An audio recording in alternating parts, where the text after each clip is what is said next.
Halo teman-teman, perkenalkan, Mimin merupakan penduduk baru YouTube. Dan di channel Mimin ini, Mimin akan membacakan komik untuk kalian. Dan jika kalian suka, kalian bisa klik tombol subscribe dan juga tekan lonceng untuk pemberitahuan update channel ini. Dan untuk komik yang Mimin rilis pertama, yaitu Manhwa, yang dibuat oleh komikus Tomato dan Jeong Jun, yang berjudul Volcanic Age. Gak usah berlama-lama, mari kita mendongeng. Selain itu, carilah tempat yang nyaman untuk rebahan.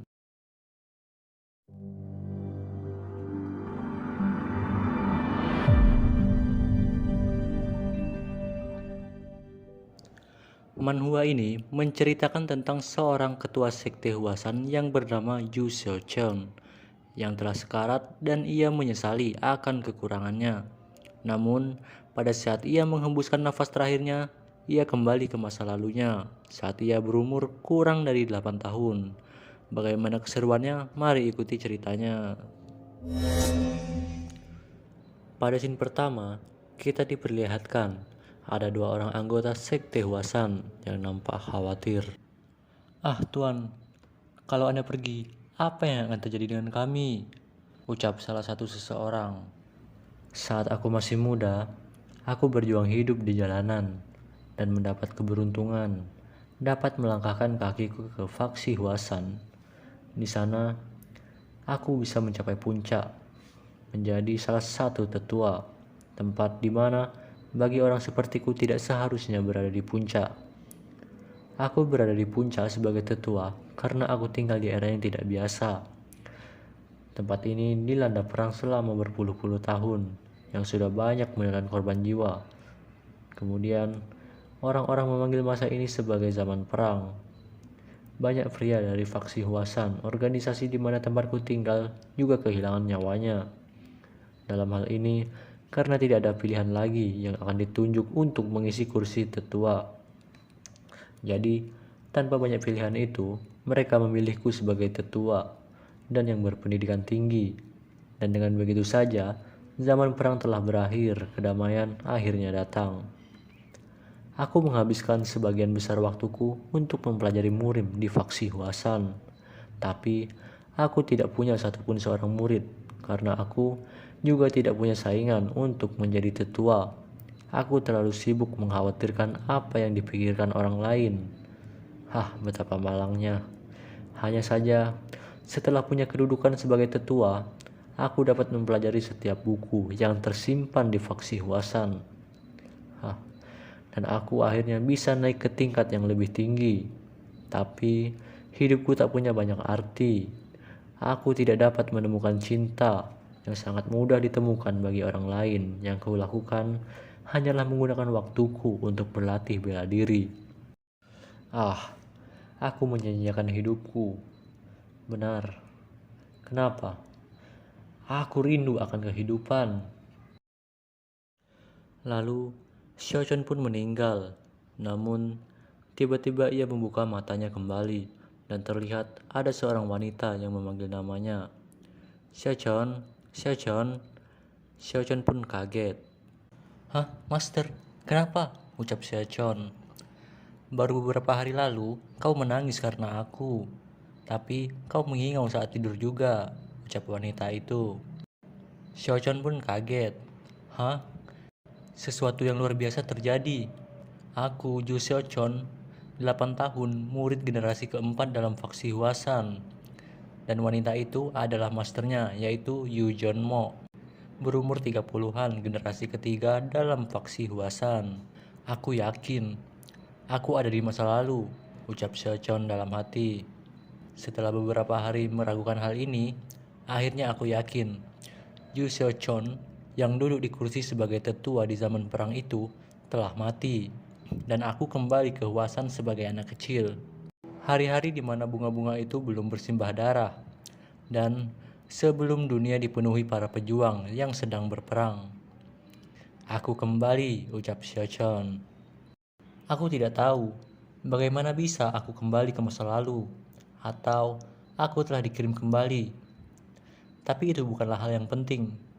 Aku sudah memutuskan Suatu hal setelah seminggu mempertimbangkan hal ini, sekali lagi dengan ingatan dari kehidupanku dulu, aku bisa menggunakannya keuntungan ini untuk menjalani kehidupan baru. Ketika aku berada di kursi tetua, aku belajar banyak hal, rahasia orang-orang murim, dan faksi Huasan. Aku juga tahu setiap kejadian yang akan terjadi mulai hari ini, ucap Xiaochon. Waktu pun berlalu, dan kini kita diperlihatkan Xiaochon yang sedang berlatih. Aku sosok kuat di kehidupan dulu, tapi sekarang itu tidak lagi. Aku cuma anak kecil yang umurnya hampir 8 tahun. Tidak ada kebebasan saat menjadi anak dalam faksi Huasan. Kita harus mengikuti semua aturan yang membelenggu kita. Berpikir kalau aku harus menjalani latihan neraka ini lagi, aku masih bisa menahannya. Lari. Anak kecil atau dewasa, latihan sampai mati ini tidak pernah berubah sedikit pun. Para guru akan tahu seberapa batas setiap muridnya. Sangat penting untuk istirahat sebentar sebelum pingsan supaya bisa berlari lagi. Kabar buruknya adalah aku belum sama sekali sampai ke pusat latihan. Pusat latihan bagi murid generasi keempat berasa di Kuil Naan.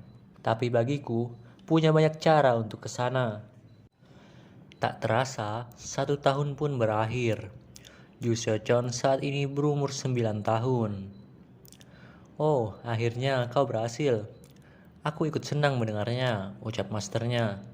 Memang agak canggung diperlakukan seperti anak kecil. Tapi entah bagaimana, aku sudah mulai terbiasa, gumam Xiaochon. Oh ya, mulai sekarang kau latihan sendiri. Tapi aku tahu, kau pasti bisa melakukannya sendiri, ucap masternya. Akhirnya aku tidak mendapat lagi latihan yang diberikan oleh masterku. Tapi bukan berarti aku bosan latihan dengannya. Tepat setelah aku mulai terbiasa latihan lari itu, mereka malah menaikkan intensitas latihannya dan membuatku lebih menderita. Meski ini kesempatan kedua untukku hidup, aku tidak mau lagi melakukan latihan neraka itu lagi. Dan aku akan mengelola ingatan diriku yang dulu. Aku mungkin tahu apa yang akan terjadi dalam murim, tapi bukan berarti aku tahu semuanya. Pikiran manusia memang terbatas. Jadi, aku mulai menulis semua peristiwa penting yang akan terjadi di masa depan. Mungkin saja, semua yang kutulis nanti akan berguna. Setelah menulis, Xiaochon pun keluar. Akhirnya, aku bisa melakukan hal yang kuinginkan selama ini. Di masa depan, 66 tahun lalu dimulai dari sekarang. Pada saat itu, ada seorang jenius dalam faksi Huasan yang terkenal karena bakatnya. Dan berkat kejeniusannya, rahasia dalam Mehua Qigong ditemukan. Maksudnya itu adalah kayak sebuah teknik penyerapan energi dari tumbuhan ataupun hewan ya. Ini adalah dasar dari teknik bela diri yang semua orang dari faksi Huasan tahu. Siapa yang menyangka kalau hal yang sederhana ini ternyata punya rahasia. Lalu Xiaochon pun duduk di bawah pohon. Masih lemah, tapi aku masih bisa merasakannya. Xiaochon lalu duduk bersila di bawah pohon mehua. Dia memejamkan matanya sembari membaca mantra. Dan disertai kemunculan energi Qi yang keluar melalui pohon dan terserap ke tubuh Xiaochon. Energi tidak hanya dimiliki oleh manusia, tetapi juga dimiliki oleh semua makhluk hidup yang bernafas. Meski kita menyerap energi Qi-nya, kita tidaklah mengambilnya, melainkan kita hanya meminjam energi Qi-nya. Kalau aku mempublikasikan hal ini, mungkin aku akan mendapat gelar, tapi akan membuat masa depan yang salah nantinya. Jadi, aku akan menyimpan untuk diriku sendiri, gumam Xiaochon. Meski Mehua dikenal karena stabilitasnya, tapi punya kelemahan dalam hal kecepatan dan kapasitas yang terbatas sehingga tidak menuai pujian. Tapi dengan rahasiaku, permasalahan kecepatan dan kapasitas yang terbatas dapat ditingkatkan dan diperluas. Aku bisa melampaui orang lain dengan hal ini. Karena Master tidak ada di sini, aku bisa melakukan hal ini dan tidak perlu menekannya lagi. Dan dalam sekejap, Xiaochon mampu meningkatkan kekuatannya. Yos, Mei Hua Qigong yang dari bintang 5 kini sudah menjadi bintang 10 dalam sekejap. Aku tidak dapat meningkatkannya melebihi batasku karena kurangnya latihan, tapi aku akan sampai di sana tepat waktu. Waktu pun berlalu. Saat sesi latihan, Cheoson ditanya oleh seorang master, yaitu Chol Wong. Aku dengar kau mencapai tingkat bintang 5 Mei Hua Qigong, benarkah? Tanya master itu. Ya, itu benar, jawab Cheoson. Lalu master itu berkata, aku akan melatihmu teknik Mei Hua. Terima kasih, ucap Cheoson. Pada sesi latihan, Master Wong meneriaki murid yang sedang berlatih. Teknik tinju adalah pondasi utama Huasan. Ini hal yang harus dipelajari sebelum bertarung menggunakan pedang. Tidak ada keluhan dan pukul lebih keras, bentak Master Wong. Iya pak, seru murid bersamaan. Mereka biasanya akan bermuka cemberut karena tidak segera menggunakan pedang.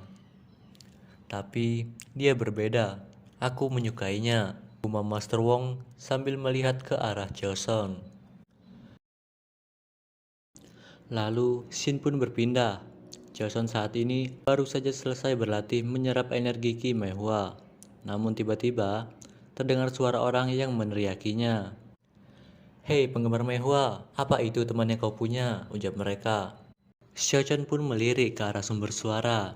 Ternyata suara itu berasal dari murid lain dari generasi keempat. Ah, menyebalkan. Tidak ada iblis yang lebih jahat kecuali anak-anak, ujar Jason. Mereka yang mendengarnya pun kaget. Biasanya, aku akan bilang begini, senior, kalian ini sedang sibuk, jadi jangan berisik, ambil meledek. Kalau kalian cuma ingin mencemoohiku, dunia pasti akan dipenuhi dengan kebencian. Mereka tetap tidak tahu apa yang dimaksud dengan perkataan Jason. Jadi, aku akan memilih menghancurkan kebencian itu sebelum menjadi kebencian yang besar. Maju iblis-iblis kecil, ucap Jason sambil menerjang ke arah salah satu seorang murid. Aku mempelajari teknik Mei Hua untuk menghancurkan kebencian itu. Xiaochen maju ke arah salah seorang murid dan berteriak. Aku mempelajari teknik Mei Hua untuk menghancurkan kebencian itu. Kenapa dengan bajingan ini? Ucap salah satu seorang murid sambil melancarkan serangan. Xiaochen dengan tenang menghindari serangan itu. Dan hahaha, bu, murid itu terpental. Dari tadi, anak ini bilang apa? Ayo kita hajar, ucap murid yang lainnya. Tangkap anak gila ini, ucap salah seorang murid. Rasakan teknik Mei Hua milikku ini. Xiaochen menerjang ke arah mereka. Setelah mereka semua dikalahkan, Xiaochen berdiri di hadapan salah seorang murid. Jadi, maukah kalian berteman denganku? Tanya Xiaochen sambil ngeledek. Keesokan harinya, Xiaochen saat ini baru saja selesai berlatih teknik Mei Hua.